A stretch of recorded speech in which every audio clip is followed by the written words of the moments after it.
I'm Kristy Pilgrim.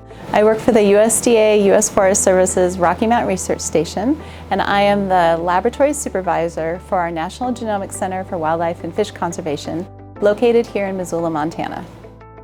Some of our projects are couched within trace evidence or forensics level samples, so things like hairs, scats, feathers that can be collected, and from those samples we're able to do things like determine what species left that sample, how many individuals there might be. We can demonstrate reproduction, look at pedigrees, and do long-term population monitoring.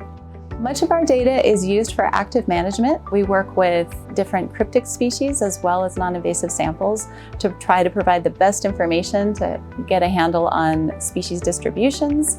We can also look at connectivity of populations across the landscape. Since 2000, we've worked with the Superior National Forest to monitor their lynx populations, all through non-invasive scat samples.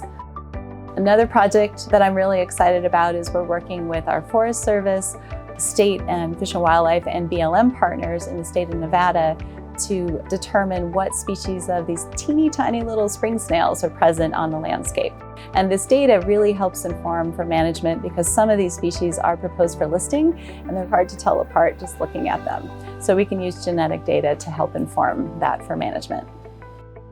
We're first and foremost for the National Forest System, but we also work with our tribal, other federal agencies, and many state fish and game agencies that send us samples. We incorporate state-of-the-art technology and tools, as well as develop our own genetic-based tools that are necessary for some of our management questions if they don't already exist.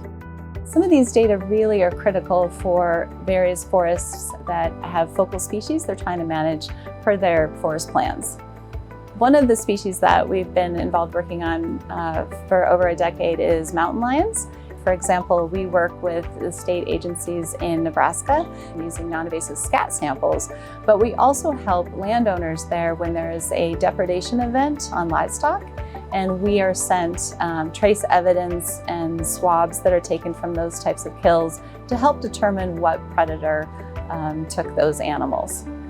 We also have a fair amount of long-term DNA databases, including lynx, wolverine, fisher, just to name a few, that have been ongoing through monitoring efforts for over 20 years. So those kinds of data are really amazing to be able to look at long-term trends of populations, look at connectivity on a large landscape scale, and really help managers with understanding population dynamics of a lot of these species.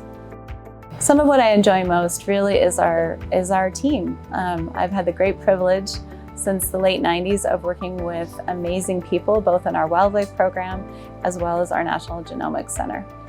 If we can provide the best data, that is going to be good for everybody, good for the wildlife resource, good for our management partners, and help protect and conserve a lot of critters that we care about.